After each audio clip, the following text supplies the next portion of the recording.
Development ज्यादा है, यहाँ पर काम लोग मिलता है, वहां से इलीगल माइग्रेशन होती है, इसमें कोई शक नहीं है। और ये लोगों यहाँ पर आके इनको डॉक्यूमेंट भी मिल जाते हैं, आधार कार्ड भी मिल जाते हैं वोटर कार्ड में, और वो फिर इंडियन सिटीजन बन जाते हैं। और ये एक सबसे बड़ी प्रॉब्लम है, ये देश की प्रॉब्लम है, ये किसी अकेले स्टेट जिसका आपने जिक्र किया। बादल देवनाथ, मतलब ये फेंसिंग का काम तो पहले ही हो जाना चाहिए था। अगर दीदी जमीन दे देती तो इतना इंतजार नहीं करना पड़ता। आपने सुना डिफेंस एक्सपर्ट कह रहे कि कितना खतरनाक है अगर वहां पर फेंसिंग नहीं हो रही है तो। हाँ मैडम, सबसे बड़ा बात है सीमांतो जो इलाका है उसमें त्रिपुरा भी है, आसाम भी है, मणिपुर भी है, मेघालय भी है, और उसके साथ साथ बांग्लादेश भी है। बांग्लादेश के साथ वेस्ट बंगाल, यस। लेकिन इसमें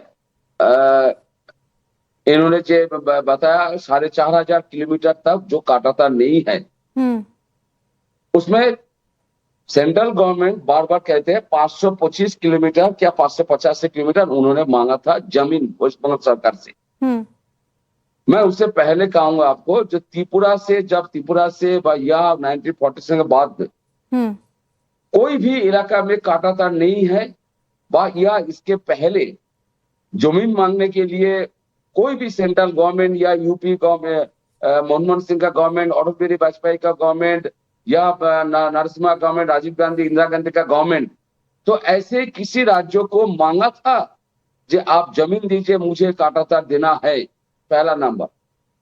दूसरा नंबर, आपने शुभेंदु अधिकारी जो प्रेस कॉन्फ्रेंस था आज, उस प्रेस कॉन्फ्रेंस से कहा बीएसएफ सेंट्रल गवर्नमेंट जितना हो सके जमीन ले सकते हैं, हम लोग आज मीटिंग में पास कर दिया। चौथा बात है मैडम, आपने सुना कि नहीं, चौथा बात है, तो उन्होंने कोई जमीन के बारे में नहीं कहा, लेकिन पार्लियामेंट में 2 साल पहले जो पास हुआ था, बीएसएफ पहले सीमांतों से 5 किलोमीटर तक अंदर आ सकता था।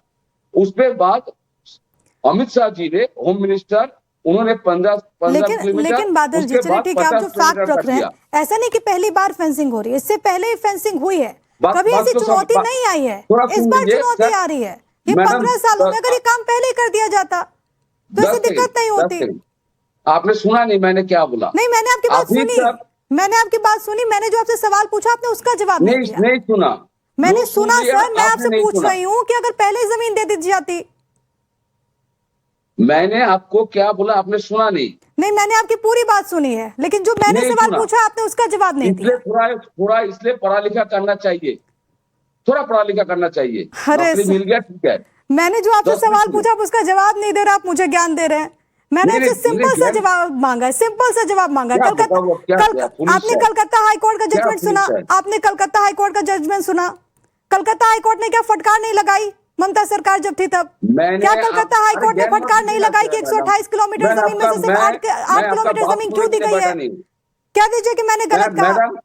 मैं मैडम आपका सवाल का जवाब दे रहा हूँ, मैं आपका बात सुनने के लिए बैठा नहीं, सवाल का जवाब देने के लिए। तो सवाल का जवाब ही मांग रही हूँ सर आपसे, सवाल का जवाब ही मांग रही हूँ। क्या बात है ये जो जूनियर बैंकर, मैंने बोला आज तक त्रिपुरा में, आसाम में, मेघालय में जो भी गवर्नमेंट था, सेंट्रल गवर्नमेंट जितना काटातार दिया है उसमें किसी समय में कोई प्रधानमंत्री, कोई स्वराष्ट्र मंत्री, कोई गृह मंत्री जमीन मांगा था ना? काटातार आप वीडियो में दिखा रहे, इसके तो राज्य सरकार कुछ बिहार इलाका का है, ये जो रोड दिखा रहा है ये कुछ बिहार इलाका का है। मैं आपको बोल रहा हूँ, इस कुछ बिहार इलाके में जो काटातार आपने दिया, इससे पहले वामपंथ सरकार ममता बनर्जी के परमिशन लेके ये काटातार आप लोगों ने दिया था, सेंट्रल गवर्नमेंट दिया था। मैं आपको यही बोल रहा हूँ।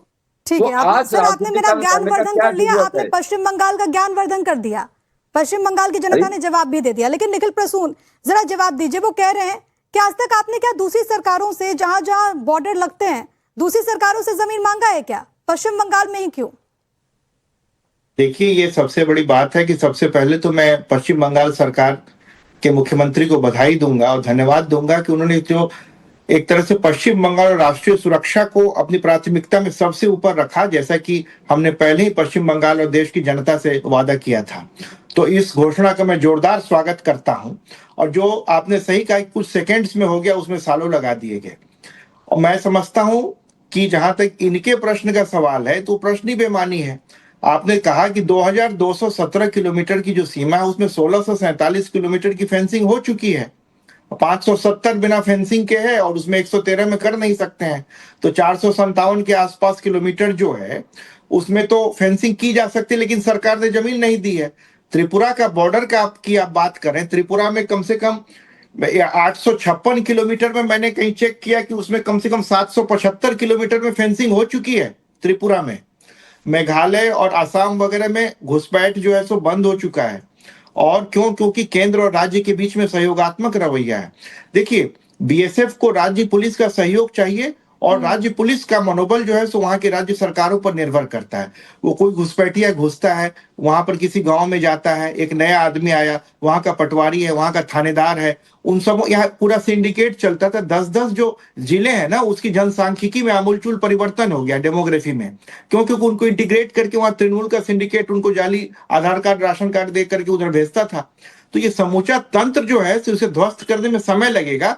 उसके पहले कदम के रूप में जो सबसे जरूरी है फेंसिंग, उसको जो शुभेंदु सरकार ने, जिस तरह शुभेंदु अधिकारी सरकार ने पश्चिम बंगाल की एक तरह से जनता का आशीर्वाद प्राप्त सरकार ने जो पूरी तरह से ये लागू करने का निर्णय लिया है, ये अपने आप में बेहद स्वागत योग्य है। लेकिन निखिल और बाकी जी टीएमसी ये कहती है कि भाई हमने तो जमीन देने का काम शुरू किया, लेकिन फिर भी आपने फेंसिंग नहीं की। फिर भी फेंसिंग नहीं की, तो वही मेरा कहना 31 मार्च को किस तरह लताड़ा क्यों गया? जिस तरह हाईकोर्ट ने आपको लताड़ा, आपने हैंड ओवर ही नहीं किया, कॉम्पनसेशन तक ले लिया लेकिन हैंड ओवर नहीं किया। हैंड ओवर करने की जो प्रक्रिया होती, तो प्रक्रियागत जो देरी हुई, इसकी वजह से जो है सो मामला लटकता चला गया।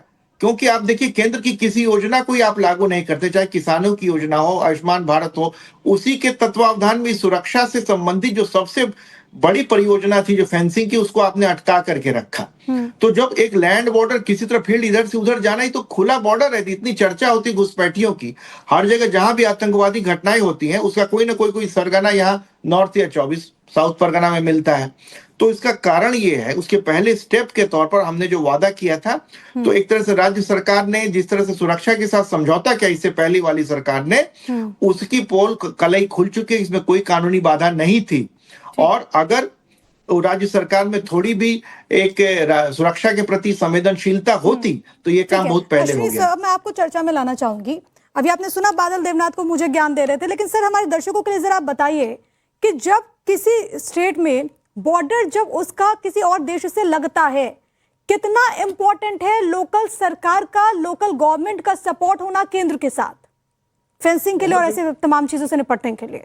हाँ देखो प्रिया, बनना चाहिए। पहले तो मैं अपने दर्शकों को बताना चाहूंगा कि जितने भी हमारे बॉर्डर एरिया हैं वहां पर एक ही और एजेंसी है जो कि उसको देखती, जैसे मिसाल के तौर पे भारत और पाकिस्तान का जो बॉर्डर है उसको बीएसएफ देखता है, और भारत और जो चीन का बॉर्डर है उसको आईटीबीपी देखता है, और जो भूटान और नेपाल के साथ बॉर्डर है उसको एसएसबी देखता है, और जो भारत और बांग्लादेश का बॉर्डर उसको भी बीएसएफ देखता है, और भारत और म्यांमार का जो बॉर्डर है उसको एक प्रकार असम राइफल देखता है।